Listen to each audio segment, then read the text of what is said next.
The advice and opinions expressed by the host of Autism Live and her guests are meant solely as suggestion and should not be in any way construed as child-specific advice. The Center for Autism and Related Disorders advises working with a board-certified behavior analyst who has experience with autism before starting any intensive behavioral intervention. Any choices you make in determining your child's treatment are completely at your own discretion.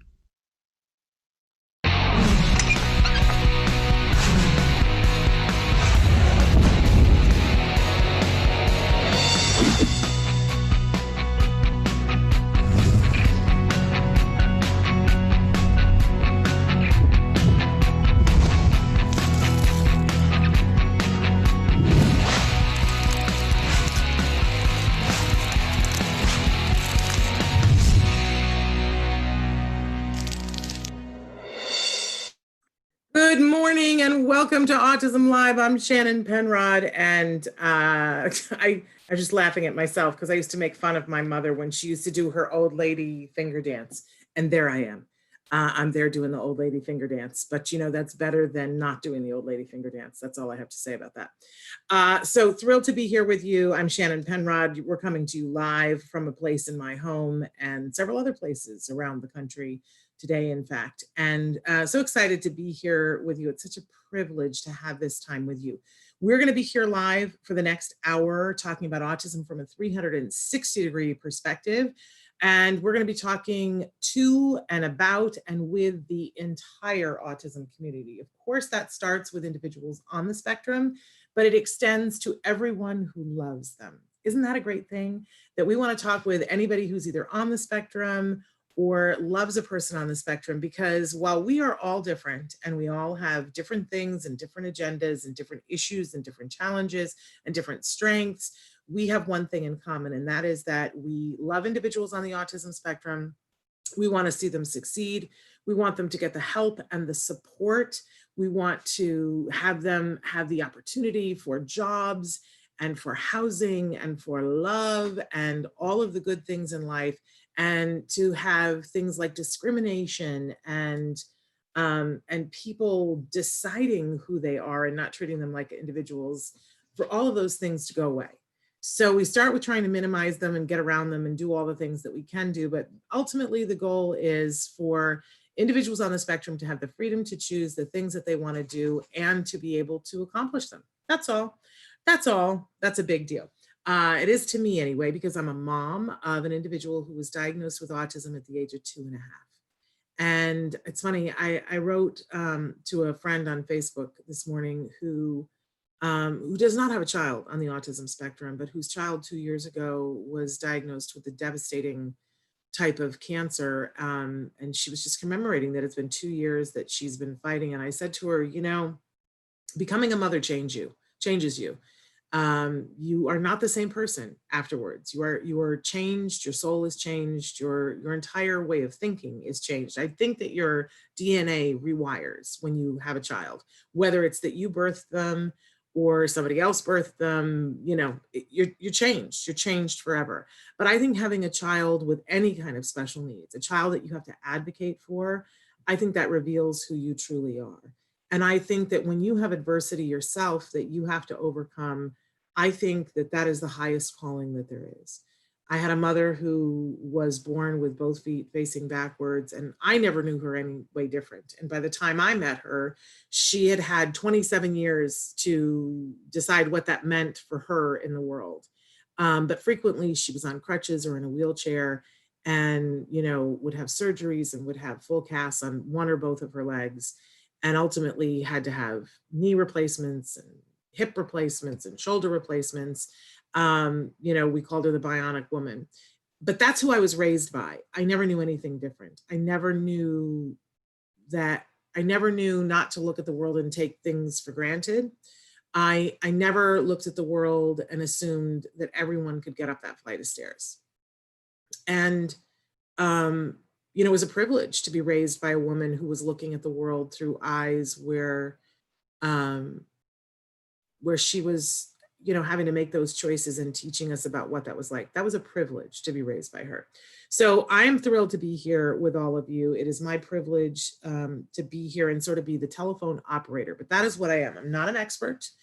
I'm certainly not an expert in autism, and I'm not an expert parent either. Let's not confuse that. We have a lot of experts on the show, and I've got a great one for you today that I'm always thrilled to welcome when she's available on Monday. Of course, I'm talking about Bonnie Yates, but please, and she's an expert in educational law. She's an attorney dealing with special education, and man, we have never needed those people more than we need them right now, don't we? So she's going to be here and answering some of your questions a little bit later on in the hour. But again, I'm not an expert. I, have been interviewing a lot of people, so I like to say that I have an informed opinion, and that entitles me to run my mouth. But I want you to know that I'm here with love. I want to connect you to what you need.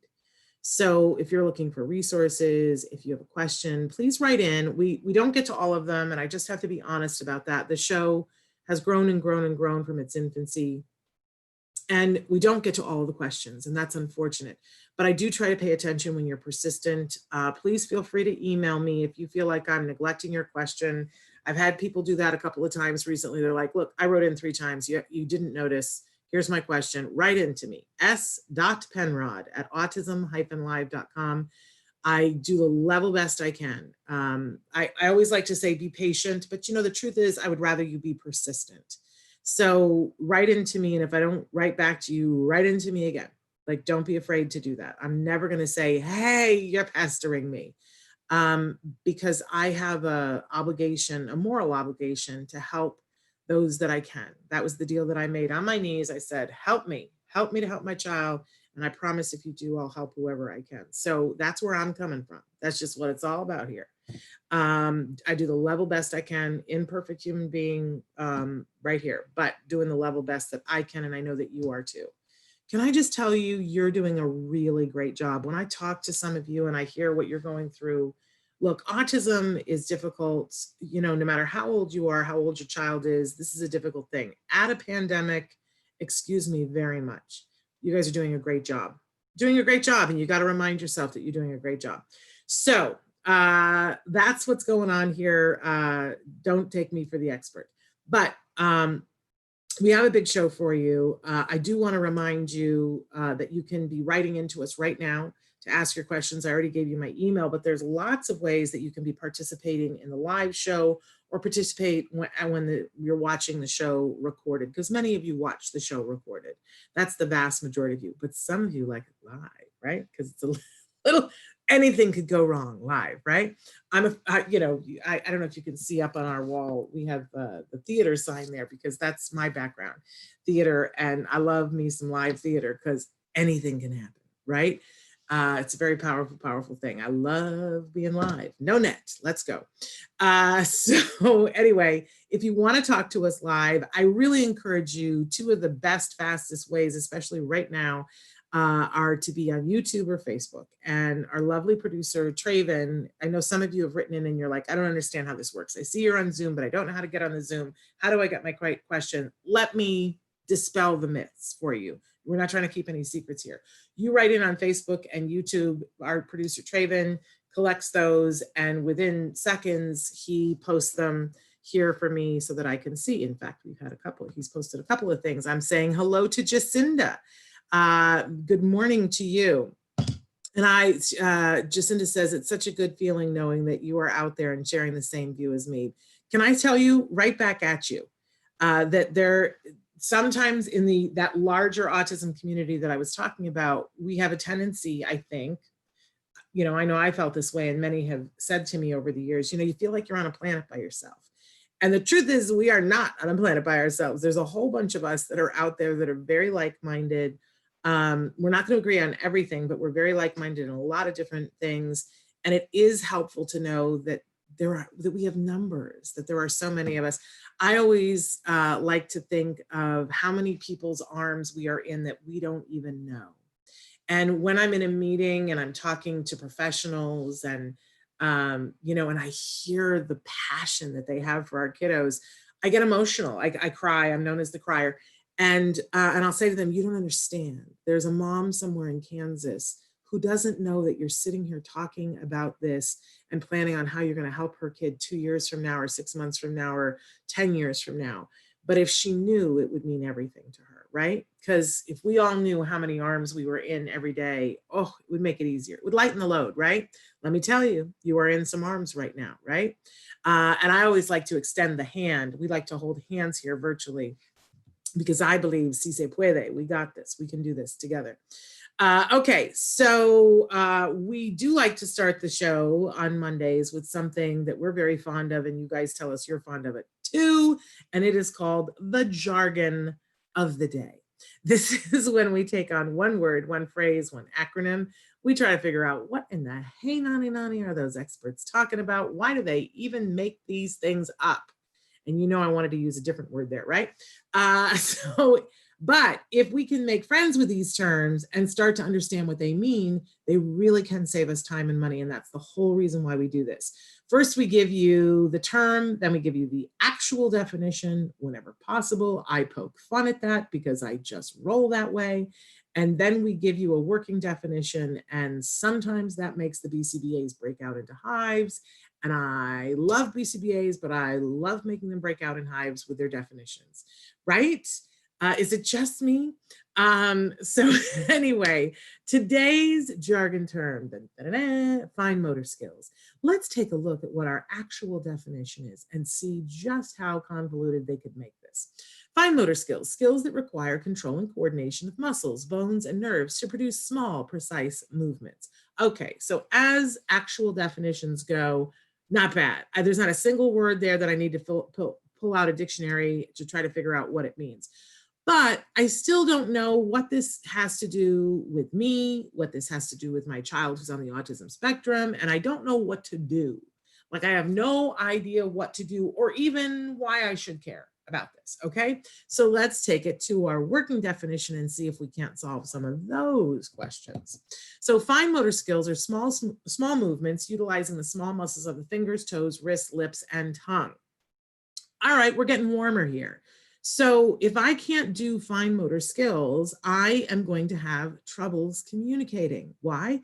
Because I'm going to have trouble producing sound that's going to be intelligible. We've all met the kiddo who has worked so hard to be able to speak, but nobody can understand them. And why is that? Because they, there's the movements around their lips and such not happening, right? A lot of times we'll refer to that as oral motor, but it's under the heading of fine motor skills. What about being able to write? We want for everybody to have functional communication. And I know that for a lot of us, we really long for speech. And there's nothing wrong with that. Don't ever apologize for wanting to be able to speak or wanting your child to be able to speak. There's nothing wrong with that. Not everybody gets to. But everybody gets to communicate, and there are many different ways to communicate. Some people sign. Well, that is a fine motor skill. I remember when my child wasn't talking and people were telling me, oh, teach him to sign. And I wanted to go, he can't hold a crayon, folks. So he's not going to be able to spell his name with his fingers. Come on now, come on, right? Being able to hold a crayon is a fine motor skill. Being able to hold the crayon and draw a straight line is a fine motor skill. Being able to take a crayon and to be able to color with it, fine motor skill, right? So all of our writing skills, fine motor. How about being able to pick up a spoon and feed yourself? Fine motor skill. How about being able to pick up a raisin and feed yourself? Fine motor skill, right? And these things progress. It is interesting to me that many times our kids are not behind in fine motor skills, but many times they are, right? I would say, I don't know what this I was going to spitball some statistics, but I don't know what they are. So this is not every one of our kiddos' issue. It isn't. But for the kiddos that it is an issue, it hampers communication. And it has the potential to hamper communication long term. Now, my son had a really hard time writing. We found out later on that had more to do, because he could do all kinds of other things, fine motor, but we found out later on it had to do with coordination because he had an eye issue. So we have to be very careful that we're building the muscles to do the fine motor skills, but that I got an itch. I don't know what that's about. It's like a dog, because those of you who watch the show know that our good friend Joanne passed away, and we adopted her her little dog. And so he's in here with me. He's the show mascot now during the show.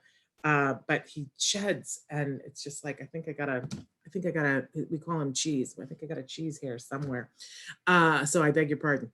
But anyway, fine motor skills. How about being able to grasp a zipper to be able to pull it up after you go to the bathroom? Fine motor. These are all the fine motor skills. So you can't poo-poo these, even if you feel like your kid is doing really well in this area, not to be poo-pooed, because these are skills that start very young and then they morph up.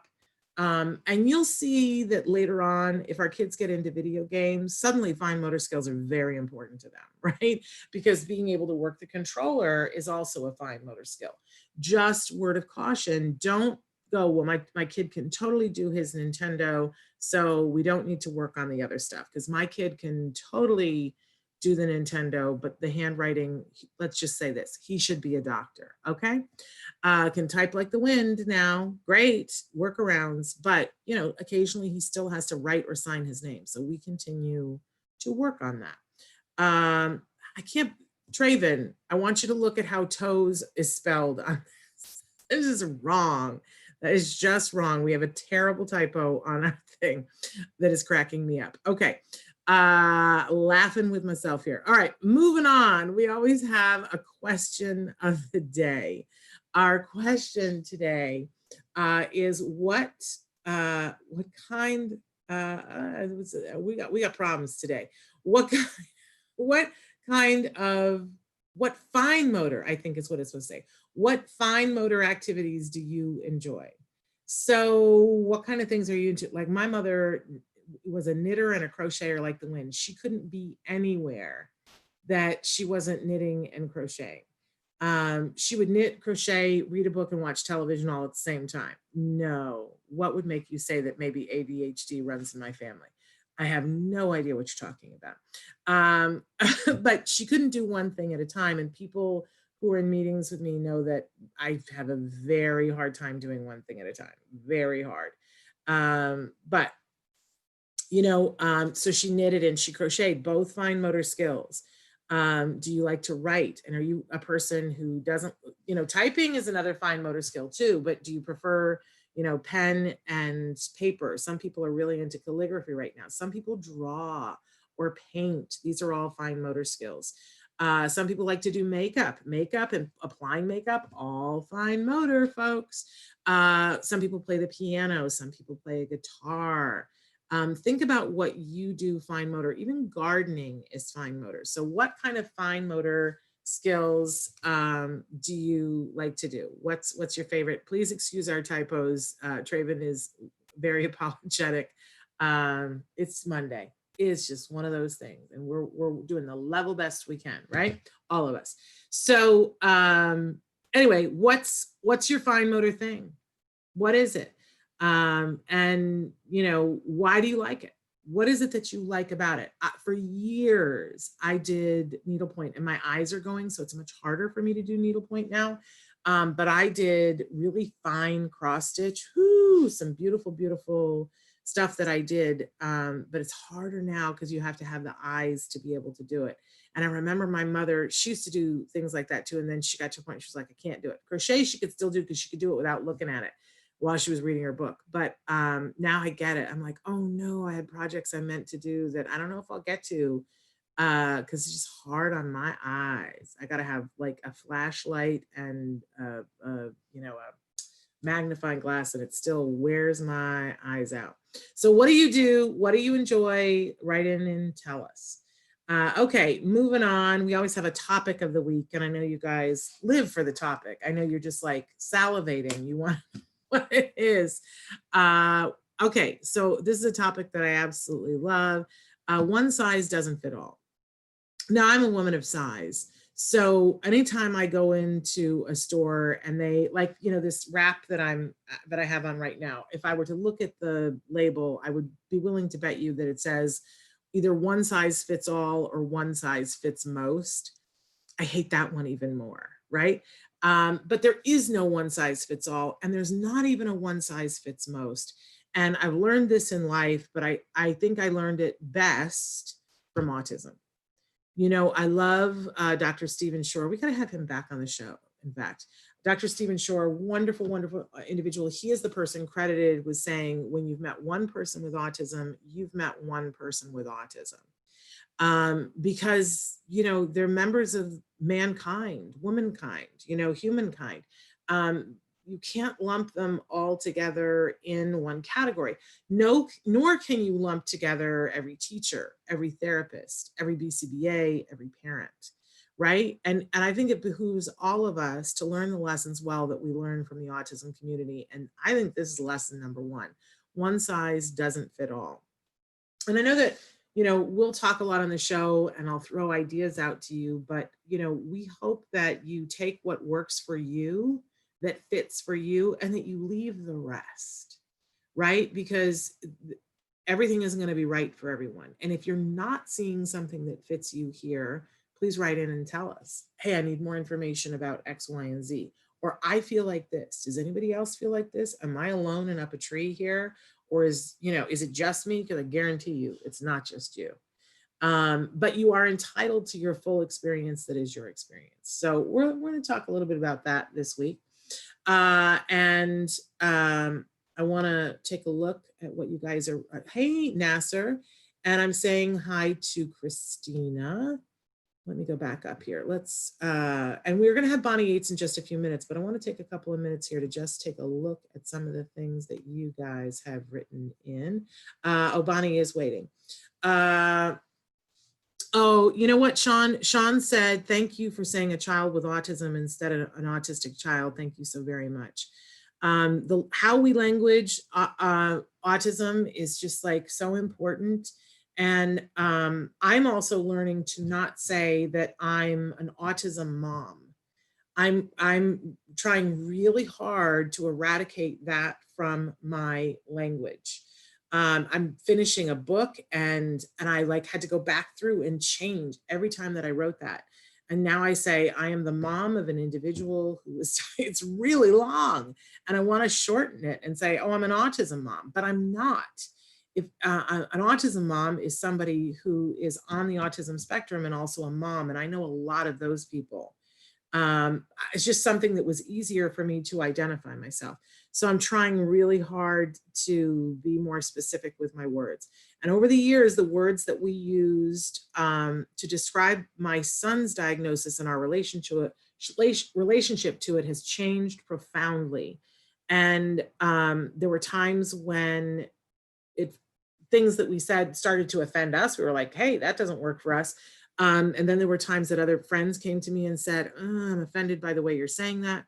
I don't like that. And I would always be like, well, I think it's more important how my son feels about it. And that's kind of where I've landed, is that it's got to sit right with me and it's got to sit right with my son and hopefully offends as few people as possible. I can't make everybody happy. But, you know, that is my son wouldn't have me like refer to it any other way. So thank you for noticing that. And thank you, Traven, for putting up my number.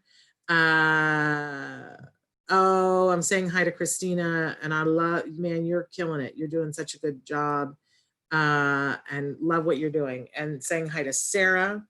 Sarah would love to hear my ideas on IEP goals with remote learning, only option for 5-year-old kindergarten, and happy to share those, but you're gonna want to hear from Bonnie as well, and we're gonna bring her in. Okay, and yeah, you're concerned about social development and poor fine motor skills, speech, OT. Well, they need to be giving you that stuff. And I'll tell you what, if you're looking for fine motor stuff to do, Pinterest is your best friend. And I mean all of Pinterest. Go in there, you know, get a membership and it's free, and look up fine motor. But I will tell you that autism-live has a pin page. I don't even know what you call it, but we have lots of categories, pin boards, and there's a whole one just on fine motor, and it's fun. It's fun stuff. If you're working on fine motor and it's not fun, go to Pinterest because they make it super fun. Woo, good times. Thrill. And thank you for mentioning, you guys are talking about what is an RBT. And what is the Institute for Behavioral Training? An RBT is a registered behavior technician. I want to tell you there's also something called a BCAT, which is a board certified autism technician. And you can get certified for both of them at the same time by going to the Institute for Behavioral Training and starting your studies there. There is more to it to get your certificate, but you can do a 40-hour program to begin that. And that's at ibehavioraltraining.com. And it's really cool. I recommend it for everyone. If you want to know, what's going on, that's the place to go and get that. And we've got more and more parents that are doing that. And it's just going to make it, you will understand so much more what we say here, but you'll understand so much more importantly, you'll understand so much more of what your therapists are doing, and you'll understand more of what you need to be doing to help your kiddo. And by the way, we've had lots of adults on the spectrum do that kind of thing and ultimately become therapists, and they have a greater understanding of what ABA is and understanding of themselves. It's really good. And it's very relatively inexpensive. And if you need a scholarship, there are organizations that give scholarships for the training. So I love that. Hi, Christine. I love that somebody is doing gardening with their kiddos, and that's a fine motor skill. Clay ceramics. Oh, love it. Love it. Thrilling. I want to learn how to throw on a pottery wheel. It's like on my bucket list. Okay, I'm wasting time. Bonnie's here. Let's bring her in. Ms. Bonnie Yates is a special education attorney working with the Tollner Law Offices. She is amazeballs, and we love her, and she's here pretty much on a weekly basis with us on Mondays. I can hear her. I do not yet see her. Hold on. Okay, well, I'm just going to keep talking while you're working on that. I'm saying nice things about you behind your back. And we want to encourage you guys, if you are in the state of California, Tollner Law Offices, great place to get a consultation, working with Bonnie or one of her, there she is, looking lovely. Morning. Good morning. And now I have a tickle in my throat, but I was saying nice things about you. I know you were. I heard them because even though I didn't have my video on, I had my audio on. There we go. I really wanted to give you guys a background tour. My daughter just bought a house, and she's got like people putting carpet in, and there's boxes everywhere. Great place to work. Wow. Yeah. Anyway. But you're getting it done anyway, which is what you do. Well, she's getting it. Well, you're here. No. You want to know something? I cannot find what I prepared over the weekend that I really was like all hot and bothered and wanted to share with everybody. But I know as soon as like the show's over, I'll remember what it was, but I have other stuff and we have questions. Is it stuff that you sent me? Because you sent me a lot of stuff. Well, I didn't send you everything, Okay. but I did want to mention what's going on with reading. I think that's important. Let's go. Yeah. Okay. So Shannon has, and she'll send to everyone, information that's really important in California, but I feel like sometimes so goes the whole 50 states.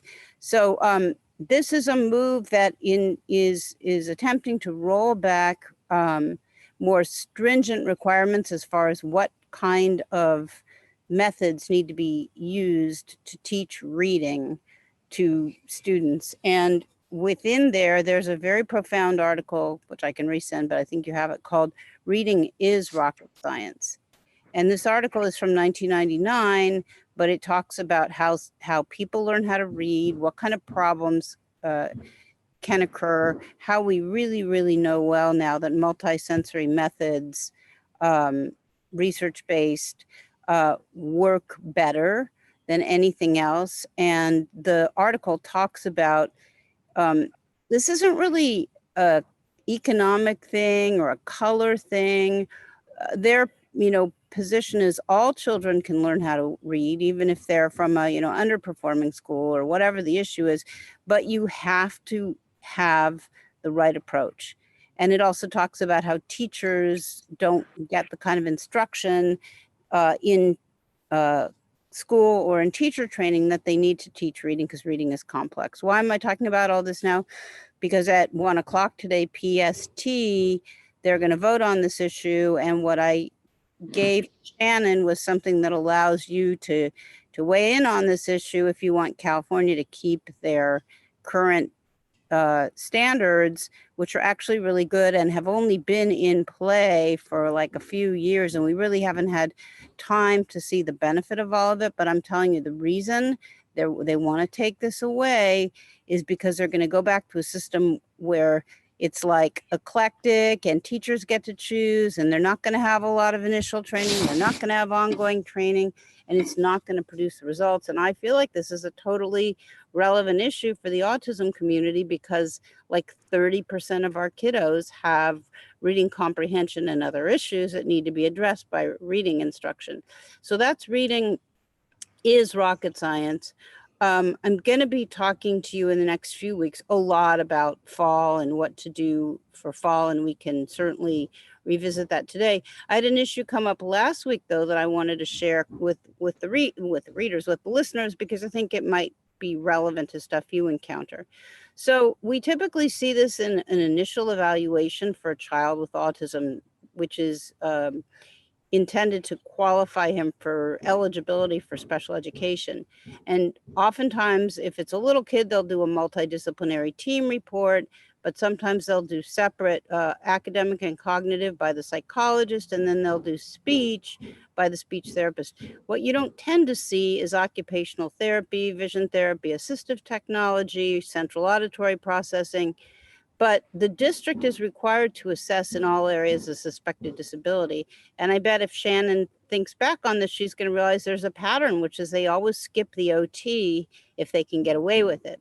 So we have a client, his son is older, he's like 12 or 13. He's transitioning to LA Unified. So he's had a CREDI 504 plan in an online charter school for several years. So they're reassessing him for eligibility, and they didn't do OT. So dad wrote to the district and asked for an IEE in the area of OT because they waited like 6 months and they haven't assessed him. And LAUSD wrote back and said, hey, listen, we didn't assess in the area of OT, but we'll do it now. So Shannon has, and I think you have, if not, I'll resend it to you. Shannon has 2 letters from OSEP, which is the Office of Special Education Programs, commenting on this issue. One is a letter to Carol, and one is a letter to Baus. And there are things that have been, around for a while. This isn't anything super new, but they're really eloquent, because they say, if the district waits an unreasonable time to assess, you can ask for an IEE. And the remedy for a delay in assessing in an area of suspected disabilities is not to offer to assess again. And in fact, I think it's letter to Baus that says the remedy, the best way you can protect against getting IEE requests is listen carefully when you talk to parents and you develop that initial assessment plan. So, but remind them what IEE stands for. Oh, I'm sorry, independent educational evaluation, a private evaluation paid for at district expense. Yes, that's the important part, is that your kid will be evaluated by someone outside the school, and the school will pay for it, folks. And you can likely pick that person as long as they meet the criteria. So, and that is a thing devoutly to be wished. That's a good thing. When you have somebody who isn't at the school evaluating your kiddo on the, I think and especially if you're picking the person, you're going to get a better evaluation that isn't tied to what it's going to cost them. Is correct. Basically the thing. Correct. Yeah. And I tell parents, this is so important, and it's potentially free. It's going to make me so much more appropriately targeted in designing a strategy for your case. I have to know what's wrong to design a strategy. I can't necessarily tell what's wrong based on the school district assessments. So these 2 policy letters basically say you got to assess in all areas of suspected disability within a reasonable time. If you don't and the parent asks for IEEs, you've only got 2 choices. You either have to file for due process and prove that your evaluation is appropriate, or you have to fund the IEE. And it goes on to say there's no third option. So those are interesting for you to read. They're not long, but I think they're very thoughtful in terms of how districts are supposed to be conceptualizing the initial assessment task. And, so this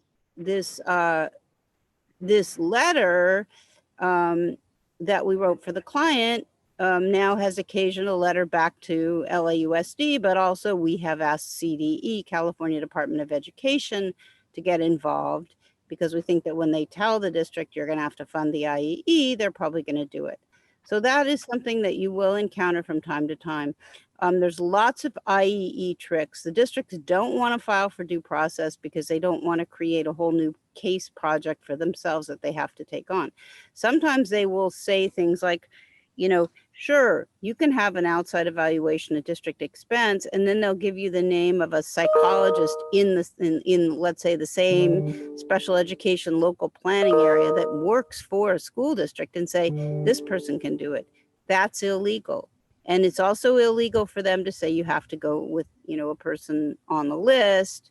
And, you know, they're also not supposed to say, if you ask for an IEE, they're not supposed to threaten you and tell you, you know, like, you know, no, don't ask for that. They're supposed to either file for due process and defend their evaluation as appropriate, or they're supposed to pay for your IEE. So watch out for that. Okay, good to know. Now I had sent you a couple of questions, but I'm thinking you probably didn't get them. No, I did get them. I did get them. Can I read you the first one here and let's see if we can? That's what I was hoping you were going to do. Wonderful, because I know that this mom is watching right now. They said, I guess my question is for Bonnie Yates. Our school hasn't figured out what they are doing in the fall, but my therapists are asking to start schedule for the fall now.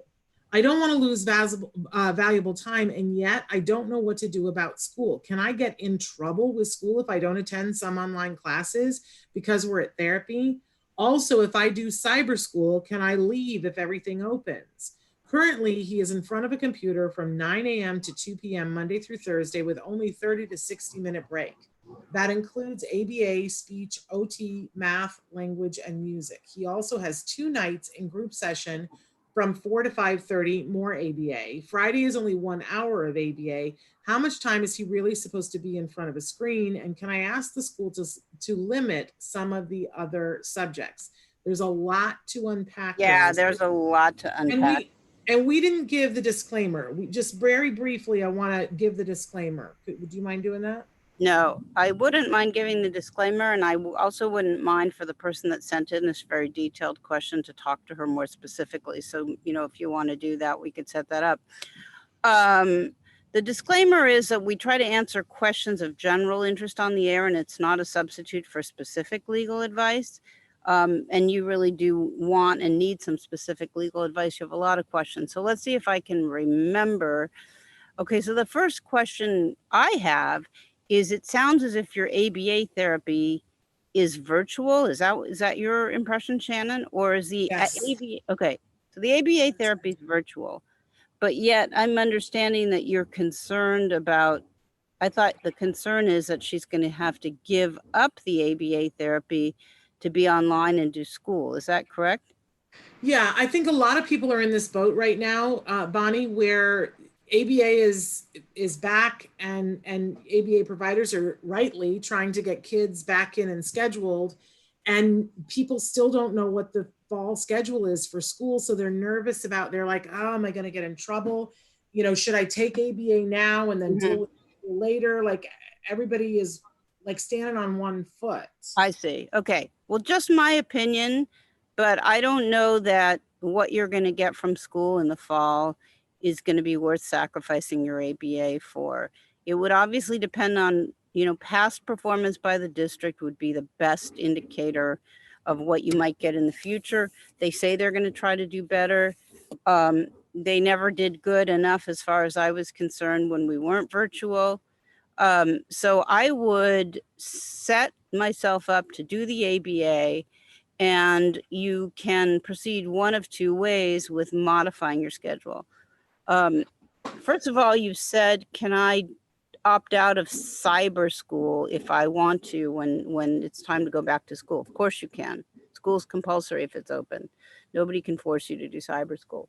In the meantime, you can either have an IEP meeting with the district, and we heard that, I think it was San Francisco Unified, Shannon, said they're going to do an IEP for every single one of their 2,700 kids in special education in the first month of September.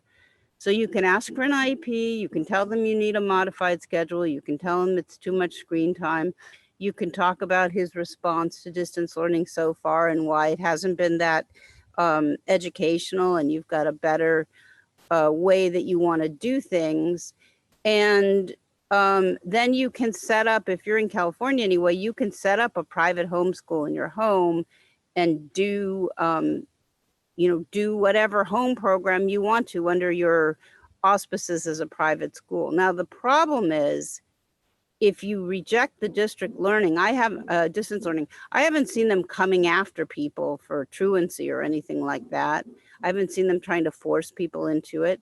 But if you're going to challenge their program in the future and ask for compensatory education, you want to have tried it so you can describe why it was so not working for your kid. That's the only thing I would say is we're getting into some due processes now where the district is like, well, you didn't even, take advantage of like 50% of what we offered. So, how do you know that it's not good? But anyway, if you're in California, I'd be happy to talk this through, because I think that there's some facts in there that I don't have, like what the age of your child is and what you got during distance learning and how bad was it. But the general approach is, I think lots of people are going to be rejecting distance learning because it doesn't work for their kids. Yeah, and I'm not 100% positive, but I believe that this parent is closer to where you are now than California. Unfortunately. Okay. Well, I mean, so my experience is based on what goes on in California, but generally speaking, I think it sounds like you do need to talk to a special education attorney. I would direct you to the COPA website. If you do this right, I don't think you have to worry about having truancy problems. You might, run into a problem in terms of them saying you didn't, do our program. I mean, and I don't know what the private school rules are in your state. I just can tell you that in California, you could totally leave public school and set up a private school in your home. And if your position is the district is not providing FAPE, that's why I'm having to do this. You give them 10 business days written notice. That's federal. That's true in every state. And you tell them that to the extent that you have to spend money on private services, you're doing so because they didn't offer FAPE. And then you're set if you decide to bring a case later to get reimbursed for any private services that you might purchase. Yeah, and then the question about how long should our kiddos be online? And this is a tough thing, right? Because if it weren't for COVID, all of our experts say much less than what our kids are if they're getting all of this stuff online. This is like time out of time. And I almost feel like some of the rule books are being thrown away because, you have to do what you have to do. I don't know, Bonnie. I don't know what your options writer into the program would be in terms of creating some real-time activities in your neighborhood with maybe, another family or something. I mean, I'm really a hypocrite because I'm online a lot, but I'm really anti-screen time for kids. And I think it's really bad when 2-year-olds have their own cell phones. And I don't find the medium compelling, but we're also in a public health emergency. And so in order to get out of that, I think, unfortunately, certain things are getting sacrificed, and there are some that aren't that important. Like, are people going to die if they don't eat out in a restaurant again? Education is really important, but it's not more important than dying.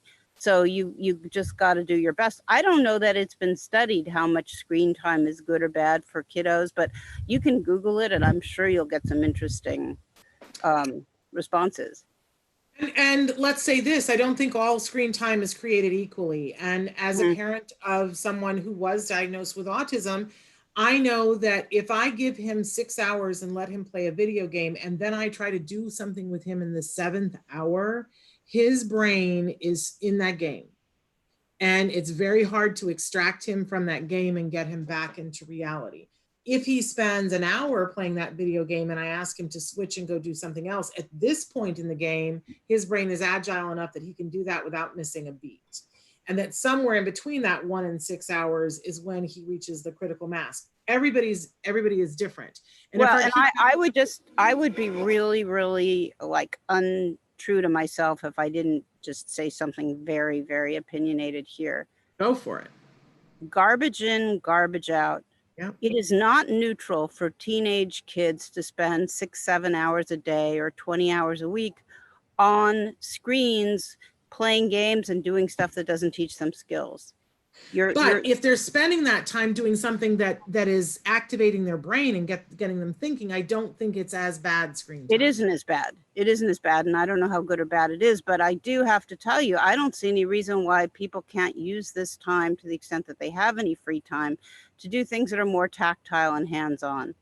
You know, you know, read and do nature study in your backyard and make things, learn how to cook things, learn how to sew, learn skills that are really quite useful, even though they're not computer based. Yeah. So we have found that we have to separate the day into chunks and do that kind of thing. And it's been good. You know, I keep thinking of what would I have done when he was 3, but I mentioned Pinterest before. If you're like, I'm not a former teacher, I don't know what to do, Pinterest has activities for you to do that are educational, tactile, and will help your kid to connect with you in the world. So check out Pinterest, and do check out, we have Pinterest boards on Autism Live, stuff that I personally have curated for parents that I think is good stuff to do, but I by no means covered all of Pinterest. So tour around in it, but if you want the fast track, check out our page.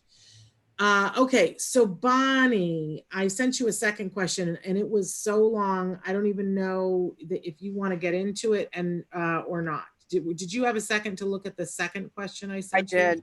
I did. Okay. Is that person outside of California? I don't know for that one. Okay.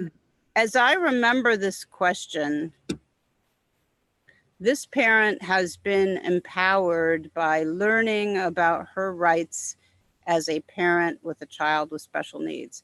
And she's also a teacher. Yeah. And she has really benefited from learning that she can stand up for herself.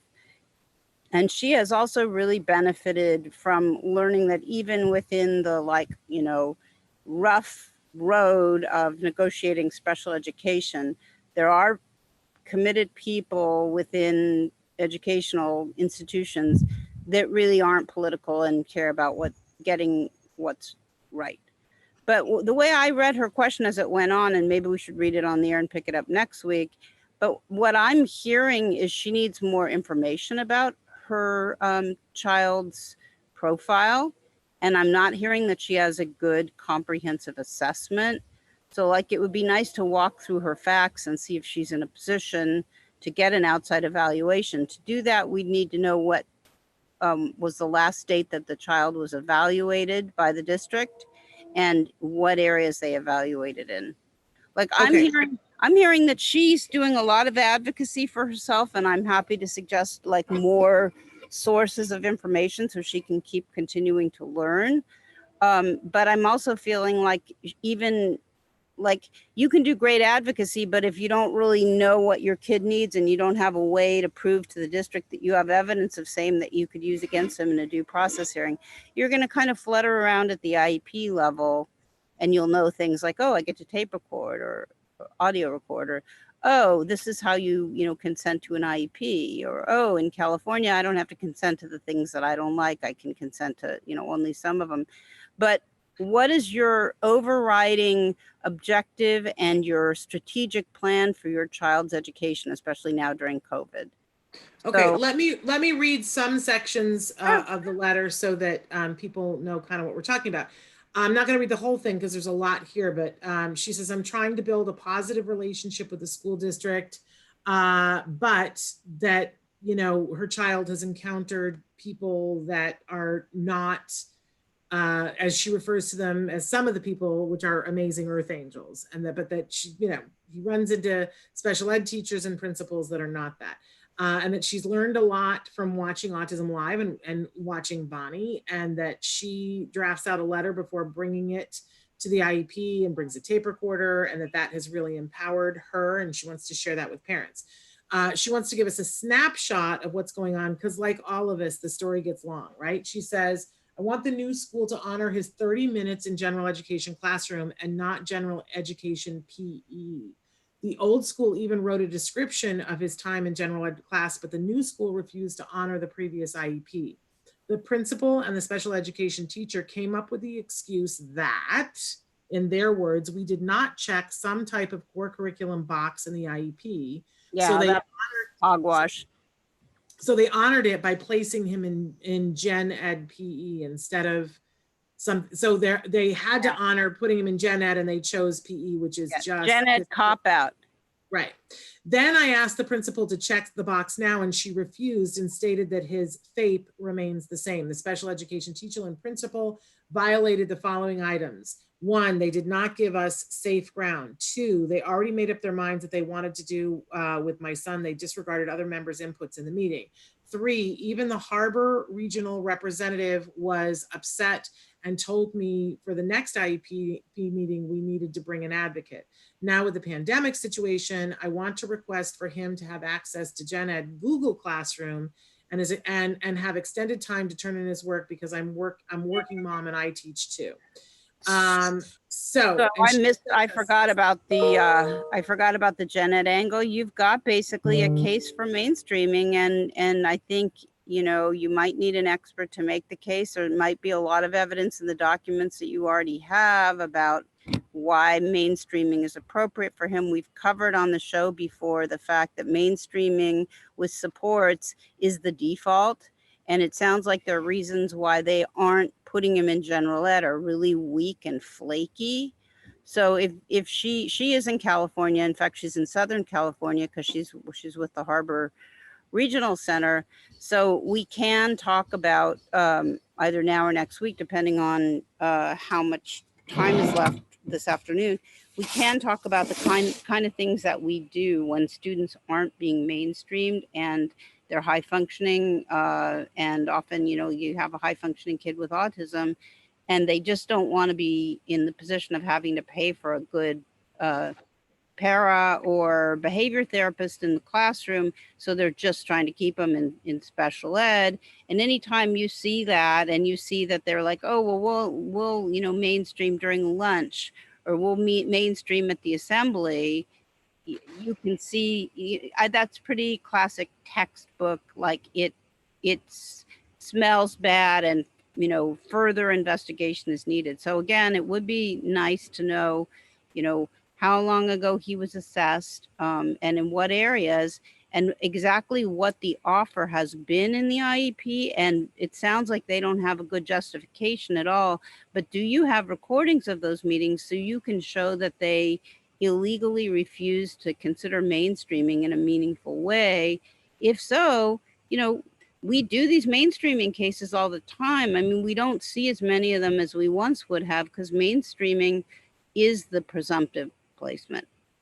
So yeah, you know, you'd have to tell me, you'd have to apply the Rachel Holland test. And if your child can learn in the classroom and he's, you know, still young and getting a lot of social benefit and he's not disruptive, they got to mainstream.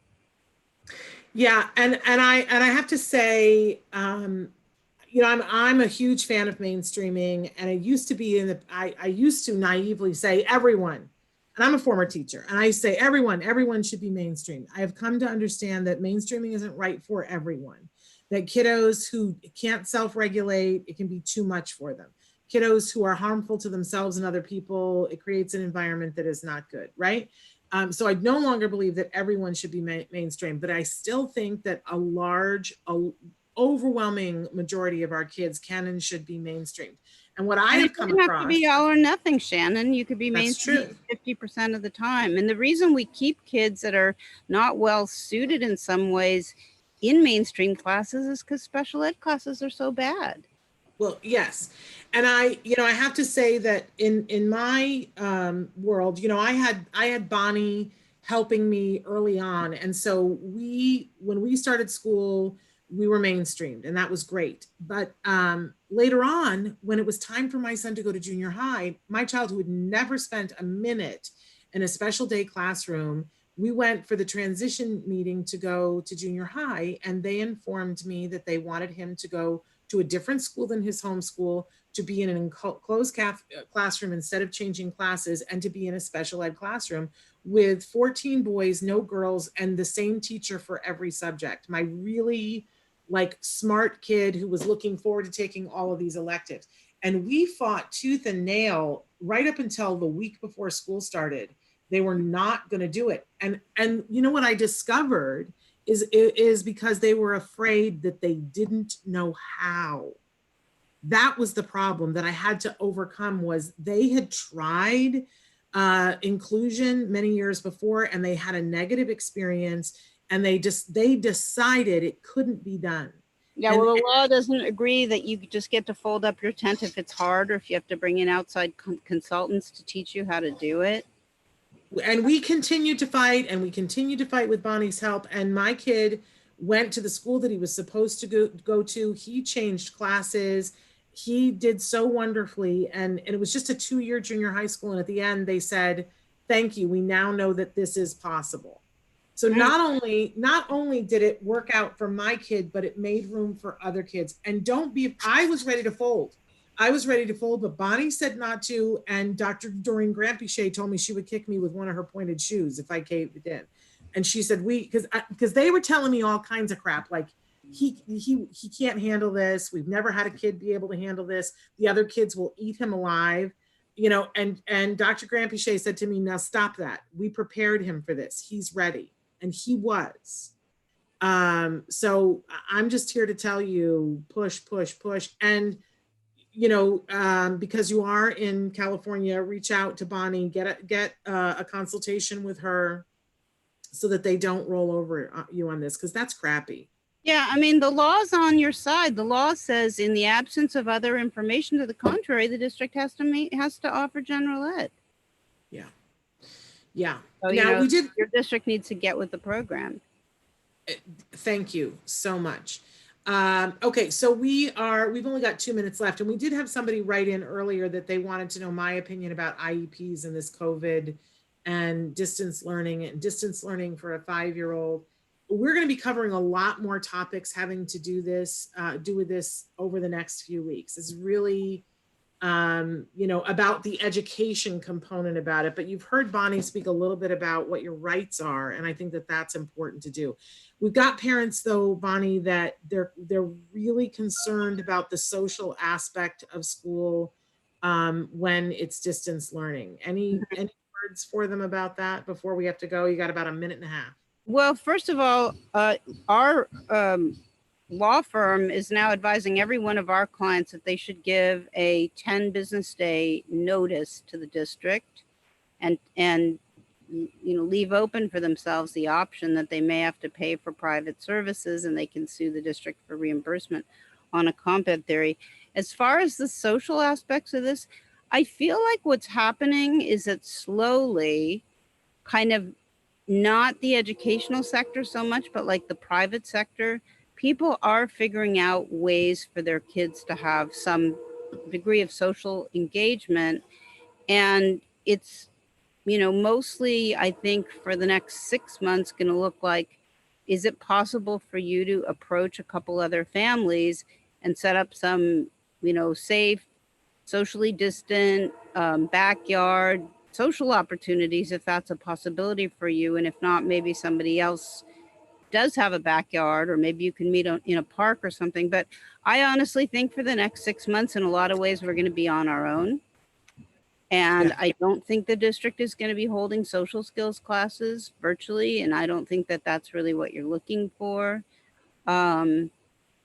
So I haven't heard of anybody doing anything specific about social skills, but, you know, my thought also is there are people that do social skills training. And so maybe, you know, if you can reach out to some of those people, they may be doing stuff privately. And the reason you give the 10 business days notice is so that you can sue the district for reimbursement if you're having to augment because they're not offering stuff that's really essential and your child is losing ground. 2 things before we go, and I'm supposed to be in a meeting right now. 3 things, because I want to thank Bonnie. Bonnie, if you give the 10-day notice and you 10 still decide, business days. So you give the 10. 1, 2, 3, 4, 5, 6, 7, 8, 9, 10, but no Saturday, Sunday, or holiday. So you give the 10 business days notice, but you still on the night before decide to go to school, they still have to take you, right? Yeah, the 10 business days notice doesn't cost you anything. It doesn't limit you in any way. It just means that if you do that and, you know, you end up staying with it, you know, like you can't do 3 months of speech therapy and then go, great, and now I'm going to tell the district I want them to pay for this. You have to give them the opportunity first to consider your request. Okay, but if I give 10 business days and then we go back to school and we get 3 weeks in and we see it's not robust enough, do I have to give another 10 days business notice? Or is that first? No, Okay. you just have to be in the first notice. You have to tell them you're going to purchase educational services because the district isn't offering FAPE. The more specific you can be specific. But if you don't know if it's going to be school and speech and social skills, put them all in. Okay. You know, put in your wish list, and then, you know, and then you can always back off from some of that later. Okay. And I do want to tell everybody that I think starting at age 4, the PEERS, PEERS program at UCLA is doing distance PEERS program with ages 4 and up. And it's award-winning, fabulous, social. The parents do it on a different track than the kids, but at the same time. So you're learning what they're learning. It's the best. Reach out to them and get your child signed up to it. That's social skills, truly awesome. PEERS. What's that? Great suggestion. There we go. Okay, we are done for today, but Bonnie, thank you so much for all your help and support today. We want to remind everybody the Tollner Law offices, reach out to them and or to Bonnie, especially if you're in the California area, reach out and get a private consultation with Bonnie. And if you are not in the California area and are looking for an attorney, Bonnie, who do they go to? COPAA.net. They have an attorney directory. Most of those people have been doing special education for quite a while and they know what they're doing. And nobody gets a kickback for any of that. We're just recommending good services. Yeah, no, I pay my COPA membership like everybody else. They're a great organization. Well, and I also want to say that Tollner Law Offices doesn't pay us anything. We're just thrilled to have Bonnie here. Oh, thank you. And please disseminate the reading information and people, please reach out. There we go. Okay, and send your questions. Yeah. Well, but today they need the comments by 1 o'clock. Oh, okay. For that. Okay. Send that stuff out if you can. All right. Thank you, Bonnie. Thank you so much for being here. You guys, tomorrow we're back with a very special episode of Talking with Temple, some of the best interviews that we've done with Temple Grandin over the last few years. You're going to love it. And then on Wednesday, we have Evelyn Kung with us. On Thursday, for those of you who are interested in either dance movement with your kiddos or learning more about what works with distance learning and inclusion, you're not going to want to miss Thursday. We have Robin Renee Martinez is going to be here with us from Fullerton Cares. They've been doing an online dance program all summer long that is open to all of you. It's free. Stop. I know, it's so good. And she's got some tips and tricks about what they've learned about distance learning to make it so that everyone wants to participate. And by the way, you can have your neurotypical siblings participating as well. That's Thursday. So y'all don't want to miss that. We got to go. I'm late for a meeting. I love you all. Thank you for being here. Until tomorrow, give your kiddos a hug from me and one for you too. Bye-bye for now.